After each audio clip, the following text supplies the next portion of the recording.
أبايا عملي تنفتي سهيدا يربا تنفتي إنك السيمودا تنفتي ما بينا ينبلي تنفتي أبايا عملي تنفتي سيتنا يسيحولي تبهد سب جيب جيب كوي أبلع سب سب إرتراو سب بلع نزي وحيد أزمة ناسنا ما نمسب بيجونا وصداني بحر ختول كلها هاي ولد تكون ما حدا ولا كسر قوي ما تكوي بخلا زراربا زردوم طويل بسرنا زرخبنا يا مليسنا بالأولاوي حقاوي بايتها زلبسنا يا هاجر ناسنا ما نمسب منزعو بحرس لزي بالله بحر خون أربعة هاجرات الله بعالم بحر زي بالله 10 شديش تخابن أبا أفريقيا يركبه نعم بحري منطقة كوزدا ترى داديو حقنا هيتهاجر أخبيره تقام زخلون يلهم قد محجون تطعيمهم كم بتسقابهم شب دعناتهم جن تيرة تواهبهم وتيم سلازي بحري قد محجون منجست إرترا كل بونا عبيوكو زأكل بايتا كفيتو هيبوهمكو تطعميلوهمكو بحيلها ليتن كترين ببحرها تنبهوا جن إذا حجي زلوا أمثلوا كم نفحيتو أبزز قرابة مثل زحز هذا التلمدين برايم مينستر زبال المسؤول زلا تذكرن بايتو أكيبو بايتو إثيوبيا تاخذنا أنا بحري المبال نحفر بحر زي نبيل نمنتاي تاسم بحر مدلايسي إذا بإثيوبيا العلمية مليون سب زي بحر خنا براي كليني كاب زي حتى زي نبايتو زي أكل أكيبو زحتت حيل بحرناتي كعنان حيل بحرنا على ثلاثة معبولات زمناويان مراخب زعطقه أبي كيدو أنت زبل نيرو نتبايتو ممحرر لنيرو كم حتى أبي توحيدو تزبل بسوم نجار ونيرو سلاسان حمشتن تمكرز نبرو حيل بحر سلاسان حمشتن عمت تمكرز نبرو كعنان أبتسلي ما فيك أتباهيلو سمز نبره بحرنا زوحاتو مالتي سلازي من هالبات نتاي مسيلو خو نخيل كمزي جونتا خط واحد أيلا مس هنفنف مسبلة تابزي زحلف قربا ورارات جروم زخانة ميليتار تغرينو ليبستيك تلاخيو كاديسابا كوليلو كتيتر له قبلهم كأني سجن بتقادوشكا برين مسرع برين كليبي وخلع الكأني بخوين باقوبيه نتي جونتا واحد عبيلو إلي مسبلة لو كنت ماليسو كمزي مختزة كايدا عينات غيرو منال بعد بحرون حجهم مسلخون حجيجن سلام تخاتاتلتي سول ميديا زوزلكم سلامكم يبزح دقس كنتس ايرتراونت كور ملنت هيدرس عتوب سبسكرايب زغوركم سبسكرايب غوركم لايك ايتو حبنا بولكو ابالا سول ميديا نخطكم خابتا قداميت كومنت غدفركم صبو زغيدلو ناي صندو غدايكا ناي صندو غدايكا صبو يبو زغيدلو ندادن هابا اول كا ايتدونغي نزوم بلعت ودا قروتي مقني هبنا مالنا خامو الجبابيكا بولو ميخان دابولكم مالتيم ملختي كاوشت تግራይ نزوم ادغن حمدو ملخت زمصلو بصمونا تكاتاتلو بزጋጣም እንዳተላበخو አጆና ጽቡቂና ዘለና ከምዚ አያና ክብለና ጸንሐ ቻፕስቲ ግብር አቢሎ ሚሊታሪ ክድን አቢሎ ካብ አብ ደገ ደብረ ብርሃን ዝሓን ዝሆነ አሞሎሚ ንኺ ሰኹም ዘራኽብ ነገር ይብና عدنا مصحوم خطأته خلق زرخبنا اوكي ود تግራይ بتعمي ازي صفوف ملختيخا ام حلاليف كارلخا بتعمي كلاتكم تغارو خا اثر نايزياتهم كسعبو بزጋጣም ንዓኻትኩም ንኽሕሸኩም بتخكلي اقاميط ወደሎ ود تግራይ ካብ ማእኸል ትግራይ ስምعوا ነገር ይብና ንሰኹም ዘራኽብ ነገር ይብና عدنا مصحوم خطأته خلهم كل صلات መንግስት ኤርትራ እዮም ነይሮም በዓል ሰልጠነ صلات መንግስት ኤርትራ ምዃኖም ግን ناتفلت عاتهم ده حقي كمان توريست ماتهم قبنا ميخدو تشاو تودي أزياء تا بيزنسا هذا حلفت نجار من بوليتيكا وأجندة مساهم كلنا كجمر كله برجد دو دونقول لا دو تبع السوات بوليتيكا ووداد باخو ما يفلت حلفي ما يفلت الدرجة جوا خو ما يفلت مسماني خو ولا دحنا تصبق ولا خن قبرت توايدس مسماني خو قبر مسينا وداد باي خو قبر ማለት ጽምዶ ክትፈጥሮሉ ተኸልኮ ዝኾነ ስሩዕ ዝኾነ ኮማንድ ቼን ዘሎ ኣካል ተዝኾነ ነይሩስ ንምንታይ ከም ዝናሃለና ገለበ احنا ولا عقمكم درتو مخان ولا بقمتات حجز زمات خاصي مسمن دخون تراخبوا نمسر رخون احنا إنا نمرز سخمسن زخونة حانت قول عسل إذا عبز له خسي عدموا له أنا زيوان كواي بالن وخونة قول عسي عبيلكم اللي خمو بق عدوخ ما ركبون ندي بالي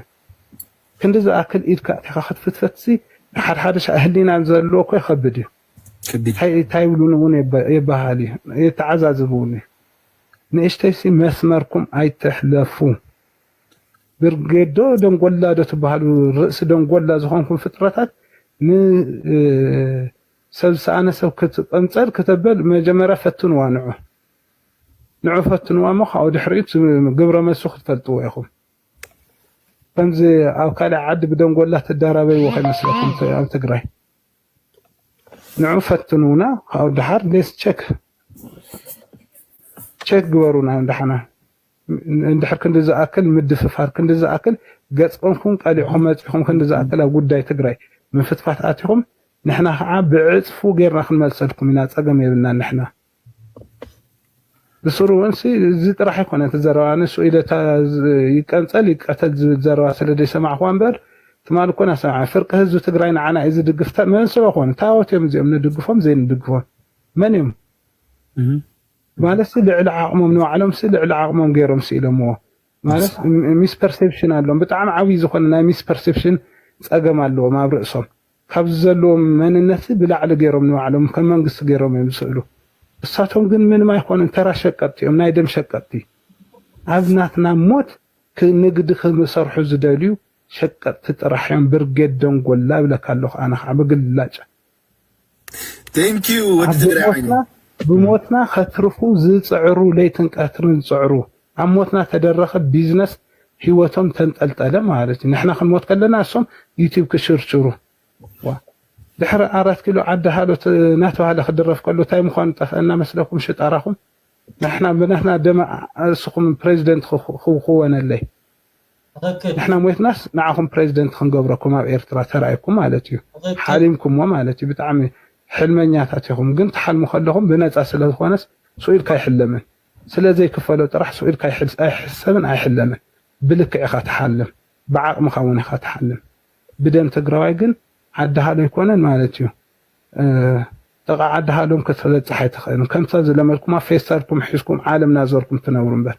ከም ተባዕታይ ድሮ ናዘርኩም ትነብሩ እምበር ብለናይ ትግራዋይ ደም ትረኽቡ ዓዳሃሎ ክህሉ ይከለን ቁርጽኹም ፍለጡ عدهالو تدريهم دم كفيلكم ورسوه ناي وعليكم عد لكم أبناتنا عد جن كيت آتونا مريتنا أم قد عدنا جن إيدكم آيتسلدو إيدكم صحابو حجون من حسابون كيتلونا دحر حج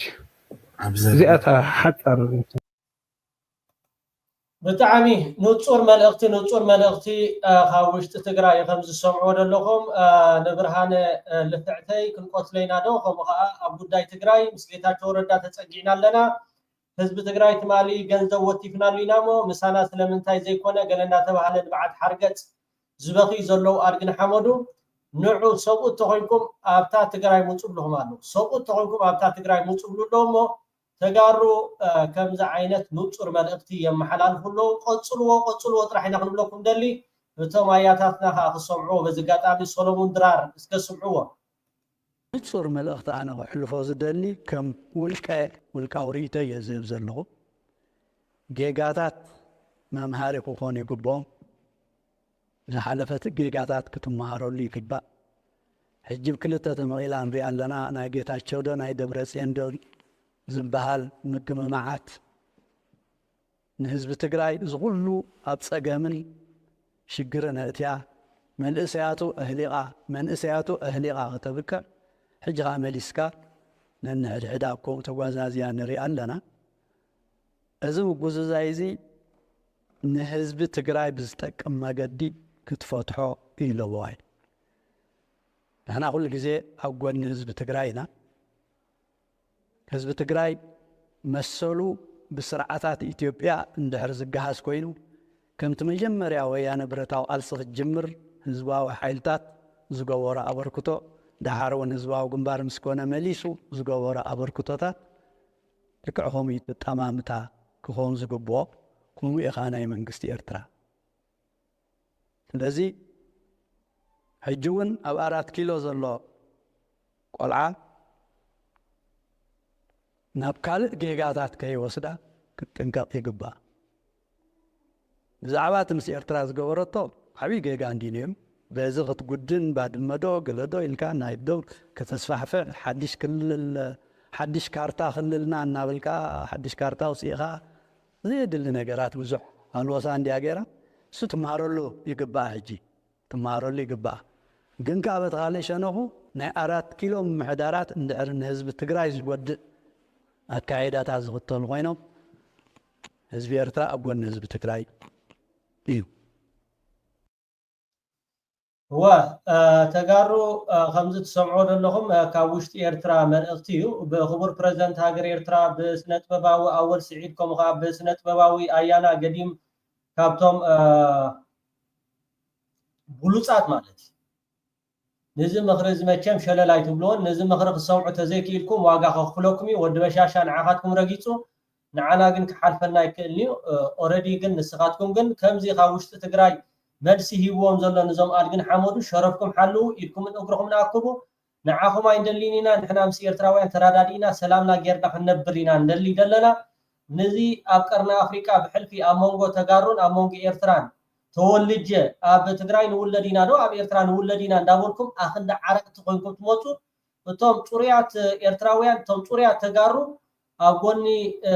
ትግራዋይ ተኾነ ሓደ ትግራዋይ ኤርትራው ኮይንካ ኣብ ጎኒ ኤርትራ ዳኣኸውና ኣለዎ ዳእምበር ንስኻትኩም ክልተ እግርለን እንዳበልኩም ኣብ መንጎ ህዝቢ ክልተ ሓዊ ክትርክዑ ዝፀንሐኹም እምበር ሓደ ኦሪጂናል ትግራዋይ ሓደ ኦሪጂናል ኤርትራዊ ኣብዚ ጉዳይ እዚ ንስኻትኩም ኢኹም ሓውን ሓሰርን እንዳባልዓኹም ክትከዱ ዝፀንሐኹም ማለት እዩ ስለዚ ነዛ ዓድል እዚኣ ተጠቀሙላ ብጣዕሚ ንፁር መልእኽቲ እዩ ከምዚ ካብ ትግራይ ከዓ መልእኽቲ ክሰዱለይ በዚ ጋጣሚ ኣብታ ቀዳመይት ኮመንቲ ኢሜይል ክጎድፈልኩም እየ ኣጆኻትኩም በርትዑ ንዞም ትራፍያ ናይ ወዲ በሻሻ ከነፅንፎም ጥራሕ ይደለና ብዝኾነ ሎማዓንቲ ኣዝዩ ደስ ዘብል ዜና ዳርጋ ኢትዮጵያ ናብ ዕፅዋን ክባንያ ትኸይድ ዘላ ከምዚ ትሪእዎ ዘለኹም ክቡር ፕሬዝደንት ናይ ሱዳን ከምኡ ከዓ ክቡር ፕሬዝደንት ናይ ግብፂ ተራኺቦም ብዛዕባ እቲ ኣብ ሱዳን ዝካየድ ዘሎ ምዕባለታት ከምኡ ከዓ ተወሳኺ እቲ ኣብ ቀርኒ ኣፍሪካ ብፍላይ ኣብ ቀይሕ ባሕሪ ዘተኮረ ሓባራዊ ፀጥታ ከምኡውን ኣብ ዝሓለፈ እዋን ናብ ቅድሚ 2 መዓልቲ ናብ ግብፂ ናብ ጅቡቲ ምብፃሕ ኣካይዱ ነይሩ መራሒ ግብፂ ኣብቲ ስምምዕ ኣዝዩ ደስ ዘብል ኣፅዋራት ኢትዮጵያ ብመገዲ ጅቡቲ ንኸይትእቱ ከምኡ ከዓ ጅቡቲ ብመልክዕ ናይ ቢዝነስ ዝብል ኣብ ጅቡቲ ክትኣቱ ምዃና ነቲ ናይ ወደብ ምንቅስቃሳት ዝግበር ናይ ኢትዮጵያ ከዓ ብዛዕባ ቀረባት መግቢ ካልኦት ነዳዲ ዝኣመሰለ ተዘይኮይኑ ኣፅዋራት ብመገዲ ጅቡቲ ንኸይትእቱ ስምምዕ ከም ዘካየዳ ዝፍለጥ ኮይኑ ሕጂ ከዓ ካብቲ ኣዝዩ ደስ ዘብል እዚ ኣብ መንጎ ሱዳንን ኣብ መንጎ ግብፅን ብዛዕባ ማያት ቀይሕ ባሕሪ ነተን ኣብ ቀይሕ ባሕሪ ዘለዎ ሃገራት ተዘይኮይኑ ንካልኦት ከም ዘይምልከት እቲ ኣብ ሱዳን ዝካየድ ዘሎ ምዕባለታት ብወገን ኤርትራ ይኹን ብወገን ግብፂ ዝግበረሎም ዘሎ ደገፋት ከዓ ፕሬዝደንት ናይ ግብፂ ናይ ሱዳን ምስጋንኡ ገሊፁ ኣሎ በዚ ጋጣሚ ሰላም ንህዝቢ ሱዳን ሰላም ንዞባና ሰላም ንኤርትራ ከምኡ ንግብፂ ንሶማል ንኢትዮጵያ ኩሉ ብሓፈሻ ማለት እዩ ንሕና ደለይቲ ሰላም ዳእምበር ደለይቲ ህውኮት ኣይኮንናን እሞ ናብቲ ዝቕፅል መደብ ክንከይድ ብጣዕሚ ኣዝዩ ዝገርም እዩ ሎማዓንቲ ዝወፀ ሓበሬታ ኣሎ ሞታ ዝኣኸለት ሃመማስ ኣብ ልዕሊ ፍሊት ኮይና ትድንስ ሞታ ዝኣኸለት ሃመማስ ኣብ ልዕሊ ፍሊት ኮይና ትድንስ ዝበሃል እዞም ትሪኦም ዘለኹም ብሽም ኣምሓራ ዝሰርሑ ትራፍያ ናይ በዓል ኣብዪ ኣሕመድ ኮይኖም ኣብን ዝበሃሉ ዕቁብ እዮም እዚ ኣብን ብዛዕባ ናይ ኤርትራ ኣመልኪቱ ኣጀንዳ እዚ ኣጀንዳ ክኸውን ኣይክእልኒ ሓንቲ ዘየላ ሓንቲ ዝተባታተነት እሞ ከዓ ናብ መገዲ ጥፍዓት ትኸይድ ዘላ ከም ሃገር ከማን ኢልና ክንፅዋዓ ኣይንኽእልኒ ናብ ድሕሪ ሕጂ ከምቲ ክቡር ፕሬዝደንት ሃገር ኤርትራ ኣቶ ኢሳያስ ኣፈወርቂ ዝበሎ ነየነይቲ ኢትዮጵያ ዝበሎ ልክዕ ከምኡ እዩ ንሕና እውን ከምኡ እዩ ንርዳእና ከምኡ ኢና ከዓ እቲ ናትና ተሓሳስባ እንታይ ኢሉ ተዛሪቡ ዘሎ መግለጽ ውፅኦም ኤርትራስ ከም ሃገር ኣይንፈልጣን ኢና እቲ ዝገበርናዮ ከምኡውን ገለ ውሽውሽሎ ገለገለ መን ሰለካ ኢኻ ብዛዕባ ከምዚ ኢታት ክትፅሕፍ እንድሕር ዳ ኮይኑ ትመርቲ ኣብይ ኣሕመድ እዩ እዚኣቶም ናይ ኣብይ ኣሕመድ ብሽም ኣምሓራ ኣብ መንጎ ህዝቢ ኤርትራን ኣብ መንጎ ህዝቢ ኣምሓራን ብሽም ህዝቢ ኣምሓራ ዝሽቁጡ ትራፍያ ናይ ኣብይ ኣሕመድ መልመፅቲ ፃሓለ ኮይኖም እዚ ናይ ኣብይ ኣሕመድ መግለፂ ዳ እምበር ናይ ኣምሓራ ከምዘይ ምዃኑ በዚ ኣጋጣሚ ንሕና ከም ኤርትራውያን ፅቡቅ ጌርና ንቂሕናሉ ጥራሕ ዘይኮነስ ፅቡቅ ጌርና ኢና ንፈልጦ ብሽም ህዝቢ ትግራይ ዝሽቁጡ ኣለዉ ብሽም ህዝቢ ኣምሓራ ከዓ ዝሽቁጡ ኣለዉ ብሽም ህዝቢ ኦሮሞ ከዓ ዝሽቁጡ ኣለዉ ስለዚ ንህዝቢ ኣምሓራ ይውክል እዚ ወፂኡ ዘሎ መግለፂ እንታይ ደኣ ናይ ኣብይ ኣሕመድ መልእኽቲ እዩ እዚ ክሳብ ዝኾነ ከዓ በዚ ኣጋጣሚ መሳይ መኮንን ብጣዕሚ ብልቢ ከነመስግነካ ንደሊ ከምዚ ዓይነት መሰጋጠመ ኣብ ቅድሚት ወፂኡ ከም ተወላዲ ናይ ኣምሓራ እዚ ወፂኡ ዘሎ ንህዝቢ ኣምሓራ ኣይውክል እዩ ኤርትራ ልዕላዊት ሃገር እያ ብምባል ኣብቲ ናቱ ዝዓበየ ማዕከን ዜና ሎማዓንቲ ዘውፅኦ መሳይ መኮንን ናብኡ ከገድፈኩም እየ ቴንኪዩ መሳይ መኮንን ስምዕዎ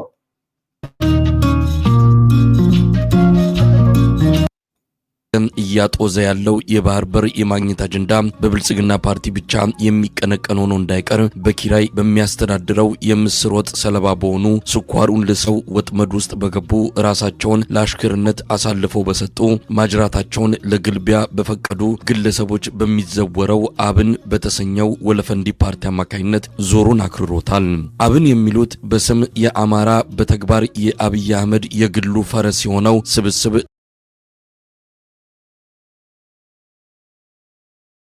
ኦኬ ብሕፅር ዝበለ እዞም ትሪእዎም ዘለኹም ኣብን ዝበሃሉ ፈረስ ናይ ወይ ከዓ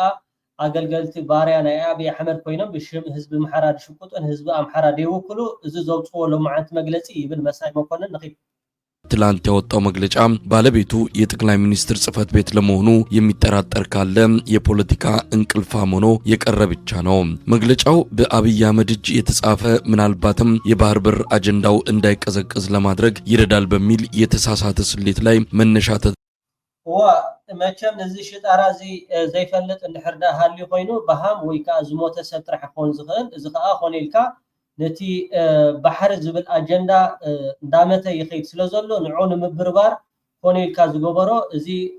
ብኣብይ ተጻሒፉ ዝተዋሃቦም ብሽም ተወከልቲ ናይ ህዝቢ ኣምሓራ ተባሂሎም ኣበን ዝካየድ ዘሎ ሽጣራ ምዃኑ ኩሉ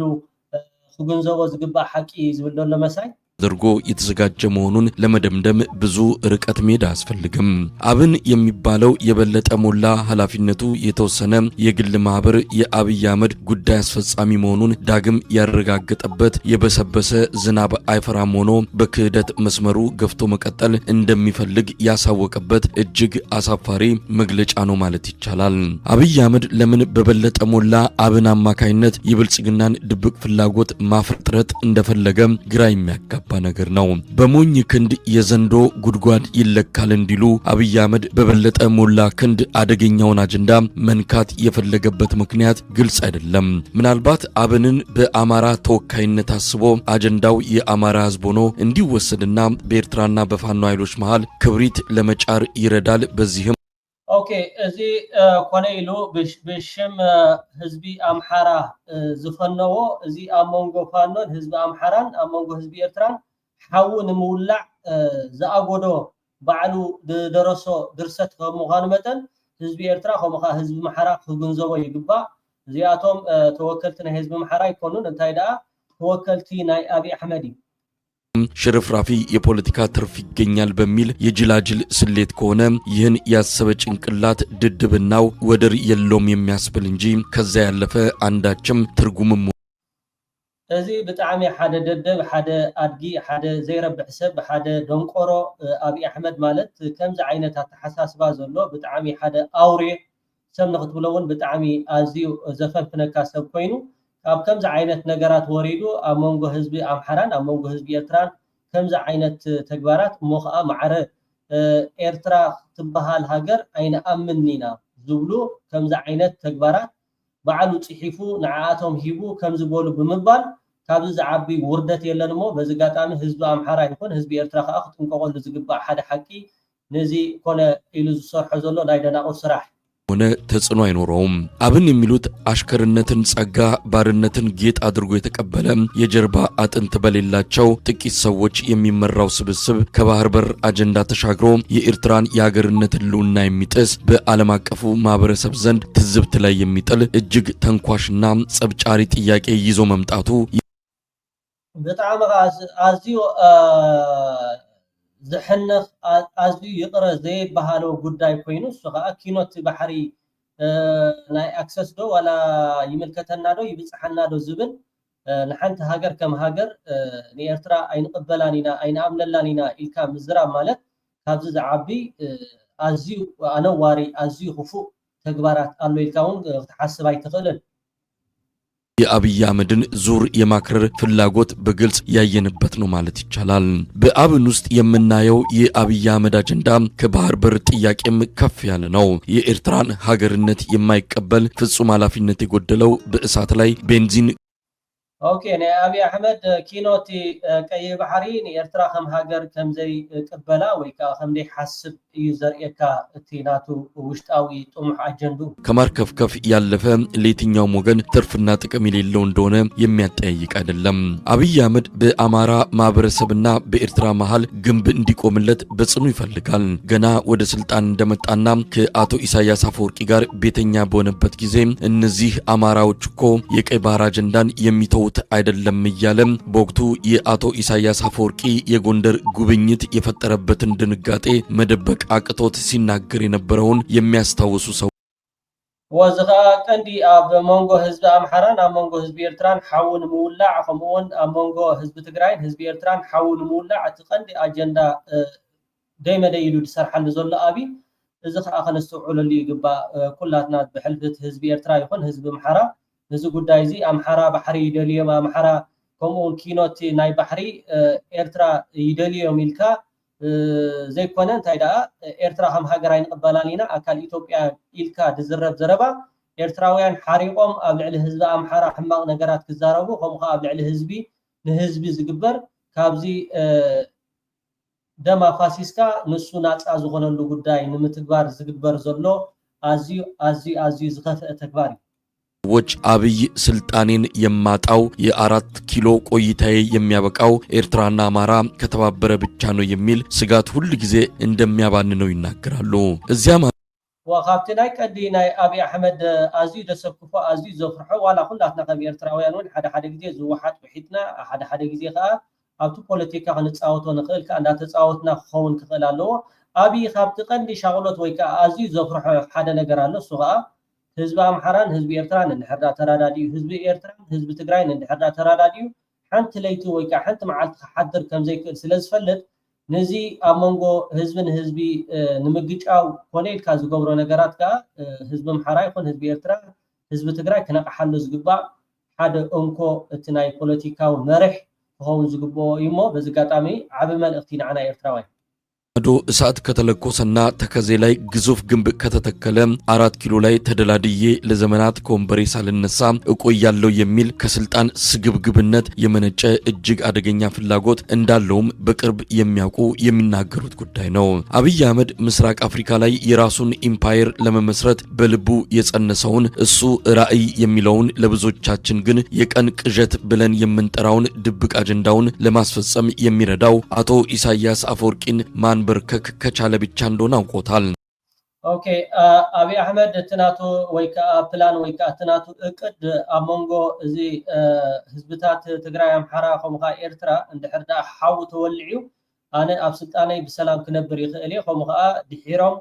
እቶም ሓይልታት ወይ ከዓ እቶም ህዝብታት ነንሕዶም ተጨፋጭፎም ምስ ደኸሙ ሓደ ዓብ ነገር ወይ ከዓ ንጉስ እቲ ናይ ሕልሙ ንኽትግበር እቲ ዝቐለለ መገዲ ኢሉ ስለ ዝሓስብ ብዛዕባ እዚ ህዝቢ ሰለስተ ከይደቀሰ ዝሓድር እዩ።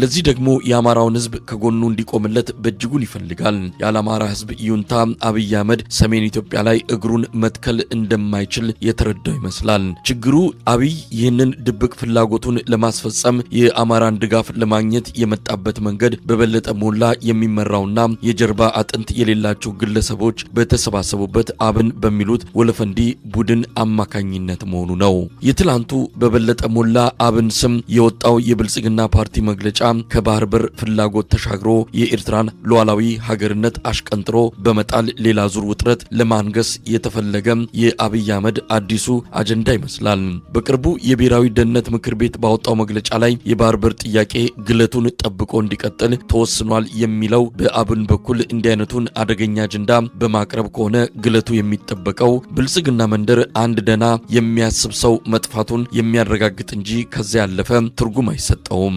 ኤርትራ ሀገር ናት። በአህጉራዊም ሆነ በተባበሩት መንግስታት እውቅና ባለው ዓለም አቀፍ ሕግን መሰረት ባደረገ መልኩ ሀገር ሆና ከቆመች 40 ዓመቷን ልትደፍን ነው። ከእንግዲህ ከኤርትራ ጋር የሚኖረው ግንኙነት በመልካም ጉርብትና ላይ የተመሰረተ የሁለቱን ሀገራት የጋራ ጥቅም መሰረት ባደረገ መልኩ ዓለም አቀፍ ዲፕሎማሲያዊ ሕግጋትን ያከበረ በሰጥቶ መቀበል ላይ የተመረኮዘ ግንኙነት እንጂ ሌላው መንገድ የእብደትና በእሳት የመጫወት ነው። አብይ አህመድ ኃላፊነት የጎደለው ጀብደኛ ገዢ ነው። እኔ ከሞትኩ ሰርዶ አይብቀል ያለችውን ያየዋን ተረትና ምሳሌ በተግባር ማሳየት የሚፈልግ ከዘመኑ እጅግ ወደ ኋላ የቀረ ለመሆኑ አንዱ ማረጋገጫ ምንጣፍ በሚጎትቱለት ብኩርናቸውን በምስር ወጥ በለወጡ ከስልጣኑ ሽርፍራፊውን ሰጥቶ የሳሎኑ ባሪያ ባደረጋቸውና በአማራ ስም የተቋቋመውን አብን የተሰኘውን ፓርቲ ኪሱ ውስጥ በሸጎጡለት በነበለጠ ሞላ አማካኝነት እንዲህ አይነት አጀንዳ ቀርጾ በመግለጫ እንዲወጣ ማድረጉ ነው። የአብይ አህመድ ስኬት ምናልባት ከብልጽግና ፓርቲ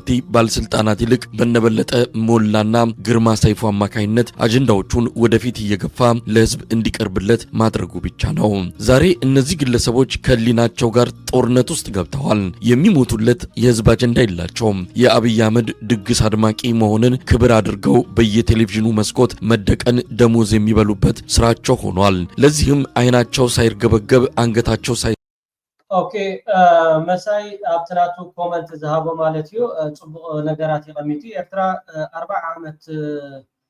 ልዕላዊት ሃገር ከምኡውን ኣብ ናይ ዓለም ኣፍልጦ ዘለዎ ሃገር ከምዚ ዓይነት ተግባራት ክግበር ዘይግብኦ እሞ ከዓ ምስ ኤርትራ ሰላምን ፍቕርን ጌርካ ጽቡቕ ዝምድና ጉርብትና ምግባር ተዘይኮይኑ ብከምዚ ዓይነት ኣካይዳ እዚኦም ንኸብዶም ኢሎም ዝሓድሩ ንህዝቢ ኣምሓራ ዘይውክሉ ከምኡውን እዚኣቶም ኣብቲ ዞባ በጀካ ዕግርግር ከምኡውን ናይ ኣብይ ተላኣኽቲ ንኸብዶም ዝሓድሩ ተዘይኮይኖም ካልእ ወላ ሓደ ዘምፅኦ ፋይዳ የብሎምን ግን ውዒሎም ሓዲሮም ከዓ እዚኣቶም ምጥፍኦም ስለ ዘይተርፍ ኩሉ እቲ ህዝቢ ኣብ ሰሜን ዘሎ ከም ኣምሓራ ከም ትግራይ ከምኡውን ከም ኤርትራ ነዚ ነገራት እዚ ብጥንቃቐ ተበጊሮም ሓቢሮም ነቲ ፀላኢ ኣብ 4 ኪሎ ዘሎ ከፅርፍዎ ወይ ከዓ ከጥፍእዎ ክሓስቡ ክእሉ ኣለዎም ኩሉ ግዜ ፀላኢኻ ከምታ ክቡር ፕረዚደንት ኢሳያስ ኣፈወርቂ ዝብላ ንፀላኢኻ ክትንዕቆ የብልካ ንፀላኢኻ በቲ ንስኻ እትህቦ ነገራት ኩሉ ግዜ ፀላኢኻ እውን ክግምግመካ ወይ ከዓ ንሱ እውን ነገራት ቀይሩ ወይ ከዓ ሕብሩ እንዳቀያየረ ባሕሪ ሕጂ ከዓ ከም ትሪእዎ ዘለኹም ኤርትራ ትበሃል ልዕላዊት ሃገር የላን እዩ ዘሎ ብዝኾነ ኣብ ዝቕፅል መቸም ሓቢርና ብዙሕ ነገራት ክርኢ ኢና ኣብ ዝሓለፈ እዋን እዚ ትሪእዎ ዘለኹም ኣፍሪካ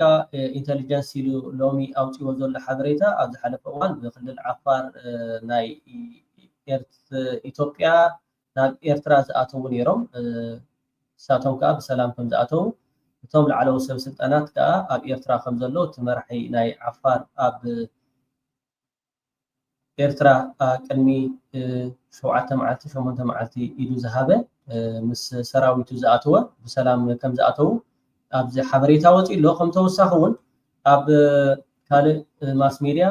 7 ሰባት ብክልል ዓፋር ናይ ኢትዮጵያ ናብ ኤርትራ ከም ዝኣተው ቀጻሊ እቲ ኣብ ክልል ዓፋር ዝጓረት ዘሎ ሰራዊት ከምኡውን ኣብ ምህዳም ኣብ ምብትታን ገሊኡ ናብ ኤርትራ ገሊኡ ከዓ ናብ እግሩ ናብ ዝመርሖ ይሃድም ከም ዘሎ ዝፍለጥ ኮይኑ ማለት እዩ 7 ከዓ ተወሰኽቲ ኣብቲ ዝሓለፈ እዋን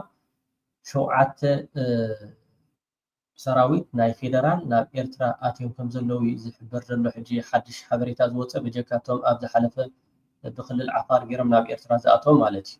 زقا مقناي نخلو نمرأي كم زبهال تا إثيوبيا خم تقبل بريزنت سياسة خلق زبالو يلا سلازي يلا خا نخيتهلو ويكا نخيتهلو تقبرو فانترتركا نحنا خا كمي جرنا خا تتصوتا نتصاوتا خا كلاتنا إرتراوين بليس لعل زغونا نقرقن انتاي لينا موحد كتبلو تقل ألو ميديا كتبلو زيت دليكا أم ميديا لو السو حساب زغونا خا تنابيبنا خنكيد كنكلا لنا حتى خلوكا أب إنبوكس ويكا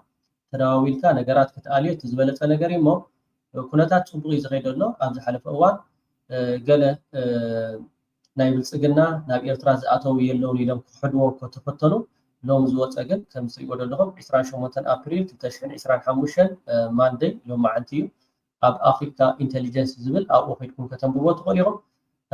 كم توسعي شو عتقة ناب إرترا إيدهم هيوم كم زلونا فيدرالي وزحد برد لهم يا زيادة إثيوبيا تبهالمو ندحر دانا إيرترا فتيمكم كا تاخذ قاتمكم تقل زيادة عشاهم يغني لي سسناي ودحم ታደሰ ወረደ እንደዚህ ነው በሌላ የሥራ ዘርፍ ነው የመጣው አሁን የሰራዊት አዛዥ ነው የተባለው በኢትዮጵያ ኤርትራ ጦርነት እኔ ቡሬ ነው የነበርኩት ቡሬ ለኔ የተሰጠኝ ግዳጅ ከኔ ፊት ለፊት ያለው የኤርትራ ሰራዊት ክፍለ ጦሮች 8 ነበሩ 525ኛን ጨምሮ ማለት ነው ለኔ የተሰጠኝ ግዳጅ በዛ በኩል ማጥቃት ስለማንችል ይሄን 8 ክፍለ ጦር ለ3 ቀን ማቆየት ነው እኔ ያስኩት ደግሞ አንድ ክፍለ ጦርና አንድ ብርጌድ ነው እዛ 8 ክፍለ ጦር ነው ያለው ልባርክ አሁን እንግዲህ ይመስለኛል ያኔ እንደምናየው የኤርትራ መንግስት ዋና ማጥቂያ አቅጣጫው በቡሬ በኩል ነው የሚል አሳሰብ ይዞ ሊሆን ይችላል ያን ሰራዊት 3 ቀን አስቆይቻለሁ ነው ከዛ በኋላ በዛ በኩል ውጊያ አልተደረገምና እሱ በአዛዥነት መጣ በአዛዥነት ከዘራያ እንዲህ ያሽከረከረ መጣና ጦርነት ጀመረ ተጨፈጨፈን አንድም ቦታ ፈቀቅ ማድረግ አልቻልንም አንድ ክፍለ ጦር ያመጣል ያስገባል ይጨፈጨፋል ሌላ ክፍለ ጦር ያመጣል ያስገባል ይጨፈጨፋል እሱ በኔ ላይ ነው መጣለ ባርገኔ አዛዥ አይደለም እና እኔ ለምን አዛዥ አልሆንኩም የሚል ኮምፕሌን ለማቅረብ አይደለም ምክንያቱም በዛ በኩል ጦርነትም አያስፈልግም ለምንድነው የምንዋጋ ሊገባኝ አልቻለም እሱ አዛዥ ሆኖ እንዲዋጋ መጥቷል ተጨፋጨፍን ከዛ በኋላ ሰላም ማስከበር ገባ የኛና የኤርትራኖች ሬሳችንን ሳናነሳ ነው የወጣ ነው አንደኛ ይሄ ነው ሁለተኛ ከዚህ በፊት አይጋ የሚባል ውጊያ ነበር ለምሳሌ የዚህ ባድሜ የተለቀቀበት ጊዜ የባድሜ ውጊያ ባድሜ ተለቀቀና ባድሜ ሲለቀቅ ጻርቃን በአይጋ ወይም ደግሞ በዚህ በዛላምበሳ በኩል የ20ኛ ክፍለ ጦር አዛዥ አሁን የአርሚ 4 አዛዥ ተክላይ ሸብር የሚባል ወይም ወዳ ሸብር የሚባል ሰው ነው እሱ ነው እየመራ የነበረው እና እሱ በሚመራበት ጊዜ ትዕዛዝ ተሰጥቶ በአይጋ በኩል እንዲገባ ተደረገ እንደ ቄራ ከብት ነው የገባ ነው ታንኩን ለገበያ እንደሚሄድ በጎች ነው የነዳው ከባድመ ከተያዘ በኋላ ጻርቃን እዛ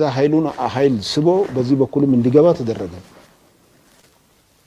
ቄራ ገባን ተጨፈጨፈና ተመለሰ የኛ ሰራዊት ከዛ በኋላ ይሄ ተክላይ ሸብር የሚባለው ከሳሽ ጻርቃን ተከሳሽ ሁለቱ ናቸው የሰሩት እዛ ቦታ ላይ ከሳሽ ጻርቃን ተከሳሽ ተክላይ ሸብር የሞት ፍርድ እንዲፈረድበት ነው የተባለው የሞት ፍርድ እንዳይፈረድበት የተቋቋመው የፍርድ ቤት ወታደራዊ ቀዳሚ ፍርድ ቤት አድኖታል አሁን ሁለቱ ናቸው ያዋጉ ያሉት ፕሬዚደንት ሀገሬ ኤርትራ አነ ዘለነ ሕቶ አብናይ ናጽነት ኤርትራ እዩ አብናይ ናጽነት ኤርትራ بحد حد زربا سمعوا خلخا ملس سالاد فرمي ناس النت ناوسيدنا ملس تدي فرم نيرو ناس النت اي موسدنان دبل زربا نسم يسمع يتخندي جغانو اطفينا دمصانا يو يغني لي ابشان 991 زي كونه اب شان 980 ابشان 980 ናጽነትና በኃይል ጠበንጃ ዘይኮነ ሕጋዊ ፖለቲካዊ መገድውን ከነረጋግጾ ኢና ተባሂሉ ናይ ረፈረንዱም ሓሳብ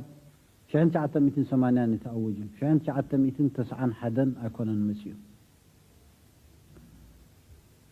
ህዝቢ ኤርትራ ብቃልሱ ካብ ዝዕወት ዝጠራጠር ሰብ እኳ ተዘይነበረ ናይ ግዜ ናይ ሰዓት ምናልባት ነፍሲ ወከፍ ነናቱ ግምት ነይርዎ ክኸውን ይኽእል ኣብ መወዳእታ ግን ብሕጋዊ መንገዲ ረፈረንዱም ጌርና ከነረጋግፆ ከም ዘለና ሽዑ 91 ዝመፀ ይነበረ 91 ምስ ተረጋገፀቲ ናፅነት ብግብሪ ናይ ሕቡራት ሃገራት ዋና ጸሓፊ ሽዑ ዝነበረ ፍሉይ ልኡኽ ሰዲዱ እቲ መስርሕ ክቀላጠፈልኩም እንትስ ምስ ኣብ ኣዲስ ኣበባ ዘሎ መንግስቲ ተሳሚዕኩም ተገበርኩሞ ደኾነ ይመሓሸን ተባሂሉ የለን ንሕና ንናፅነትና ዝኾነ ይኹን ሓይሊ ኣብዚ ዓለም ድሕሪ ኩሉ ከዓ ኣብ ኢትዮጵያ ዘሎ መንግስቲ ክፍርመልና ኣይንዘልን ኢና ተሳሚዕና ከነቀላጥፎ ምስ ኣብ ኣዲስ ኣበባ ዘሎ መንግስቲ ዓርክናን መሓዛናን ስለ ዝኾነ ምስኡ ተሳሚዕና ሕጂ ናፅነት ከነምፅእ ወይ ድማ ነቲ ናይ ናፅነት መስርሕ ከነቀላጥፎ ኣይንደልን ኢና ኢልና ኣብና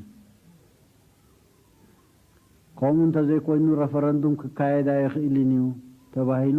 ረፈረንዱም ሕቡራት ሃገራት ኣይካፈለን እንተኢሉ ናይ ዓለም ማሕበረሰብ ብዝተፈላለየ ሓይልታቱ ከም ዝሳተፎ ጌርና ረፈረንዱም ከነካይድ ኢና ተባሂሉ እውን ተመጊትሉ ይሽዑ ናይ ሽዑ ሰነዳት ሓደ ብሓደ ከም ዘረጋግፅዎ ተዘኪምናያ ዝነበርና ናይ ፖለቲካ ሓላፍነት ነዚ እዋን እዝን ነዚ ወለዶ እዝን ዘይኮነ ንመጻኢ ወለዶታት እውን ትርጉም ስለ ዘለዎ ናፅነትና ከዓ ደምና ከፊልና ተቃሊስና ዘምፃናዮ ኣብ ርእሲ ምዃኑ ኣብ ናይ መወዳእታ ሰዓቱ